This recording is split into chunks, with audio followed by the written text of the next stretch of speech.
Joy Woods stars as Middle Allie in the musical The Notebook on Broadway. I'm David Buchanan with Gold Derby.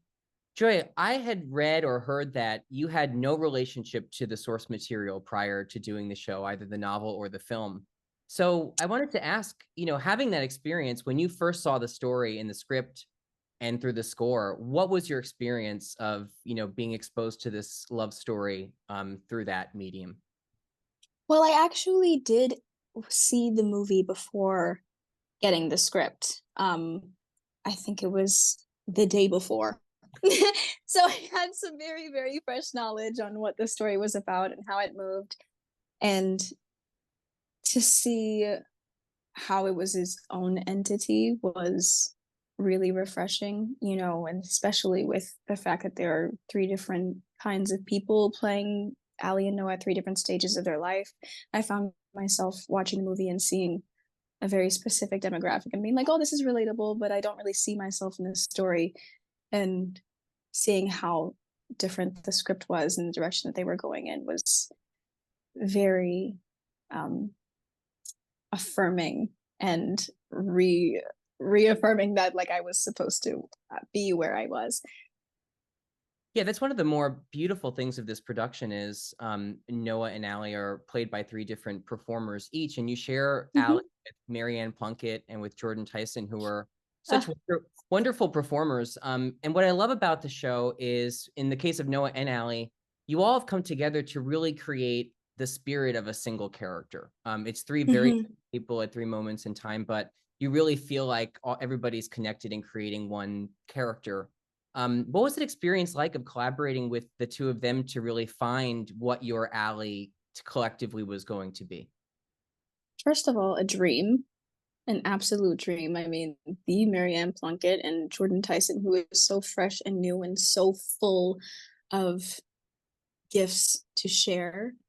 Um, and out of the three of them, I'm the youngest. So I walked into the process in Chicago just like so unsure of myself. And the imposter syndrome was so strong. And being able to just them being, observe them figuring it out and playing and um, building Allie with them gave me a sort of freedom to like bring myself and have a belief that I had something authentic worth bringing to her. And of course, now that we're open, we're here every day, still getting to know each other every day, still getting to build every day. So we had little gestures and things and um, moments that we agreed on were Allie, but I think that the deeper we know each other and continue to get to know each other throughout this process, we will have Allie, we'll all get to know Allie a little better between the three of us. And it's really a beautiful thing that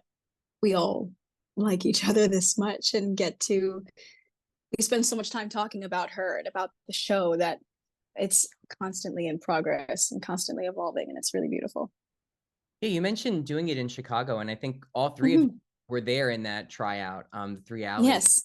were all there. What was your favorite part of doing that run in Chicago? And has that changed now that it's in New York and on a bigger stage and in front of more people? How has the experience changed for you transferring with the show? Well, I'm from Chicago, so it was nice to do it at home in an area that I was really familiar with and that I grew up in. Being in Chicago in the summer, it felt like summer camp, and we were all so fresh and excited to meet each other and to get to know each other. We were having so much fun every day. And when you do a show out of town, it feels like it's your own little secret. It feels like it's yours. And once it moves to New York and you have to do all the press and there's people that are really coming to see and judge the show, it doesn't quite feel like it's yours anymore. So happy, so glad and grateful to share the story that we spend so much time building and believing in Chicago. But I think I'll always miss that um, feeling of it being sacred, I guess, sacred and secret in a way. But that's just the way it goes with making art and preparing to share it. Yeah, yeah, I know exactly what you mean in terms of when you do it for a smaller group, it feels more intimate. Yeah. But something I love about the show is I think audiences really expect a tearjerker, and you certainly get that when you see it. Mhm. But I think through your performance in particular, the show is also tremendously funny at times. I mean, I think you are absolutely hysterical in some moments in this show. Thank you. And I love that about it. I just wanted to ask you, like, for example, there's that scene when you reconnect with Noah in the house and we kind of hear your internal monologue, just so funny. I wanted to ask, like, how does that feel in a show that's very emotional? And I'm sure it's taxing for everybody in the company to do such, emotional work so many times in a week, to get to bring some levity in it through those moments. How does that feel for you as a performer? Well, that's the thing about the Notebook. Like when you walk away after experiencing the story, you remember having a catharsis of some sort. But in reality, the story is the span of a couple's life, you know? So within that life, you have the loss, but you also have so many moments of light, of laughter, of awkwardness, of lust, and the awkwardness of feeling that lust, and being able to play into all of those slices of life within the show has been so fun, so fulfilling.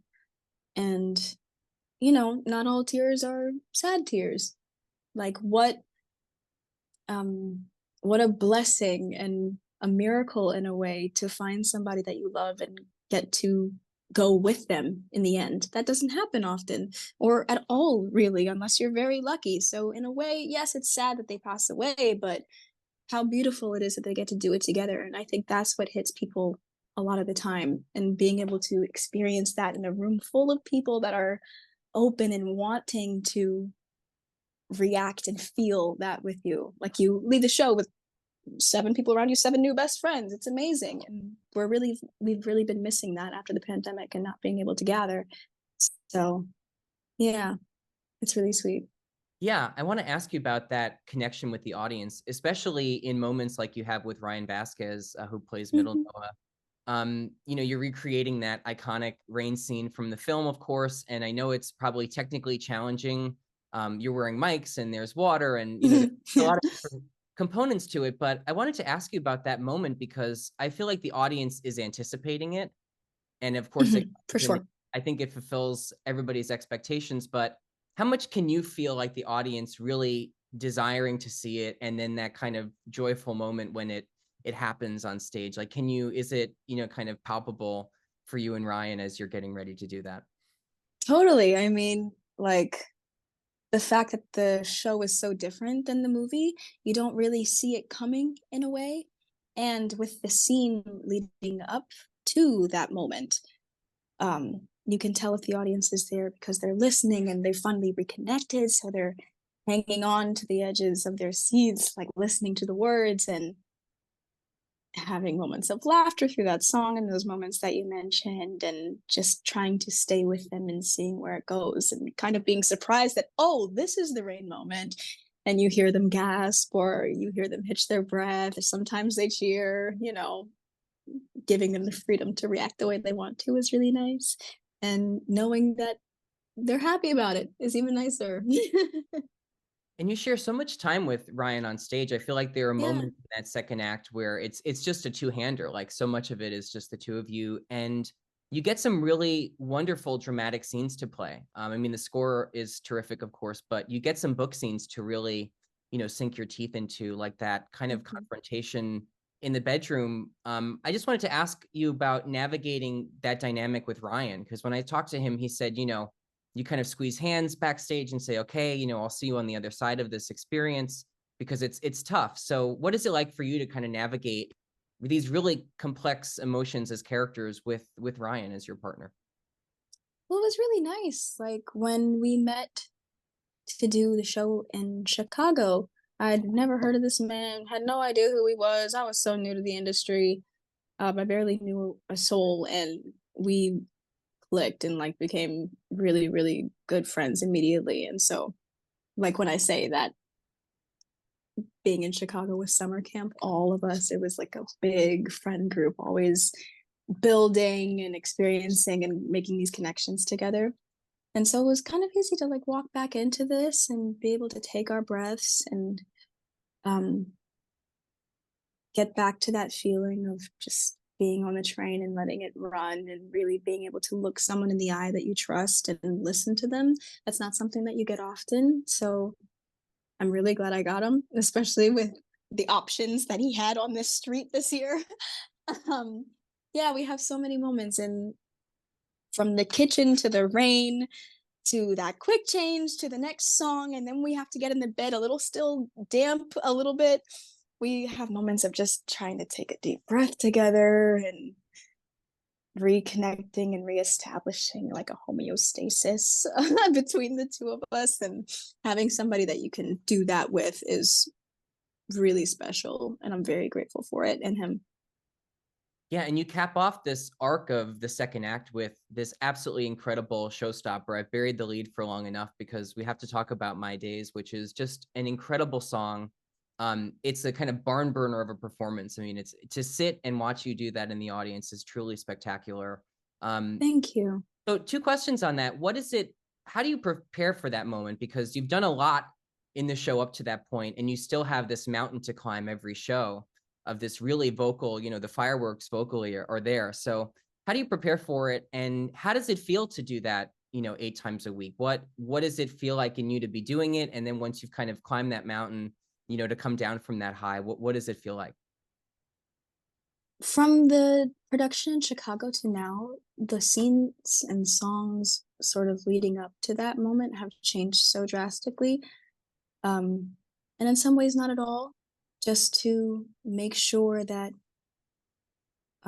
she is put in the place that she needs to be to sing that song.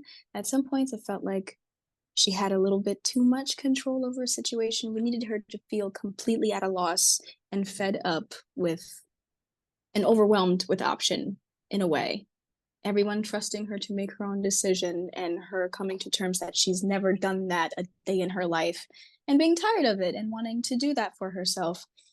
And so finding a way to make that devastation and finally getting the right version of it felt like money. It was beautiful the day that we finally figured out how to make that sequence from the porch with the mother all the way through My Days. Um, Once that worked, it was great.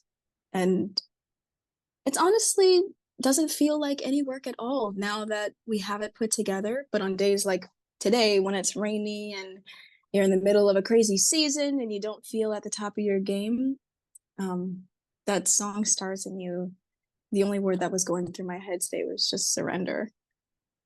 The more that you're in the head, the more that you think about it, the more that you think about being tired, it blocks you from doing your work. So surrender is really, I think, the word of this season of my life and in the show. And when the material is that good, I have to imagine, it kind of holds your hand while you're doing it. Absolutely. Absolutely. And once, you get your muscle memory of singing the songs and doing the body work of it all, um, you can surrender a little more and let the words and let the music and let everything around you do the work. And you're literally just a vessel for the art. And it's really easy to do that when the material is good, and it is. So shout out to Ingrid and Becca and Michael and Shelly and everybody that put this together. You mentioned Allie's mother a moment ago, played by Andrea Burns, who's so much fun. And I love the relationship. It's very complicated, dynamic, and you get some really great scenes with her. What do you feel like? What do you feel about their relationship as mother and daughter, playing it, working with Andrea to build it? How would you kind of characterize their dynamic? Because it's challenging, but does it, do you feel like it reaches the right, place for Allie? I think so. And I feel like I'm the kind of person that likes parameters and can play within those in each show. And sometimes, if the bedroom scene is different, however I'm feeling from that is taken to the porch, whatever feelings of betrayal, mistrust, anger, sadness, um, it all translated. And I just love that Andrea is always there with me and playing with that and trusting that we'll get to where we need to go in that respect. Um, Oh, I started talking and then forgot what you asked. No, it's Excuse no, me. no, it's perfect. Just how do you feel like that relationship kind of gets to Oh, the yes, yes.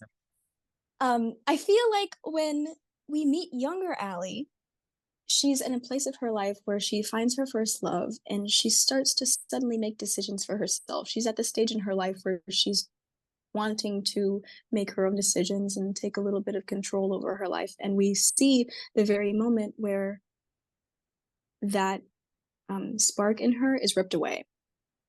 And so Allie goes to college. Allie goes to the college that her parents want her to go to. And there's a sort of resignation because she has a privileged life. She has money. She has things, safety, comfort, and finds a man that will take care of her, one that her parents approve of. So when there isn't anything really that's harming you, it's easy to believe that it's helping you if you don't really think about it.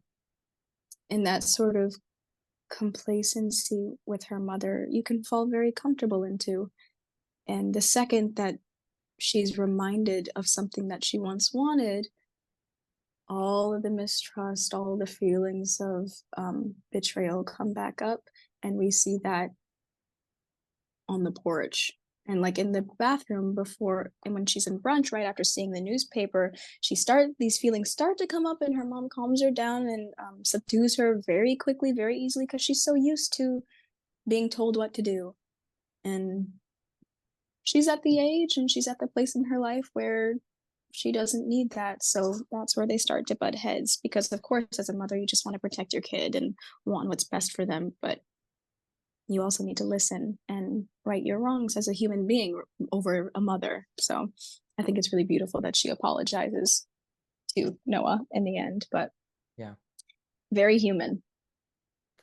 Before I let you go, Joy, I have to ask you about the way the show ends and that beautiful coda, because the entire Mm-hmm. company is reassembled on stage. It's such a beautiful moment. I really think the audience is right there with you in the emotions. Is it cathartic to end the show on that note? And when you kind of walk off the stage and try to, shake off the experience, how helpful is that kind of beautiful crescendo and grace note at the end of the show? At the end of the coda, Yeah. that we all come onto the passerelle, and I'm standing in between Carson, who plays Johnny, who I never interact with in the show, and I'm standing next to Andrea while she's playing the nurse, and being able to connect with the people you didn't really see the entire 2 hours and be united as an ensemble and just hollering out into the house is very, I think honestly for me it's just as cathartic as it could be for the audience. It's more of an exhale, it's more of a thank you. And so there isn't really anything to shake off at the end of the show because of that. You know, you get to be with everybody and ah, bow and get giggling off stage immediately after. Joy Woods, congratulations on The Notebook on Broadway. Thank you so much for talking to Gold Derby today. Thank you so much for having me, David.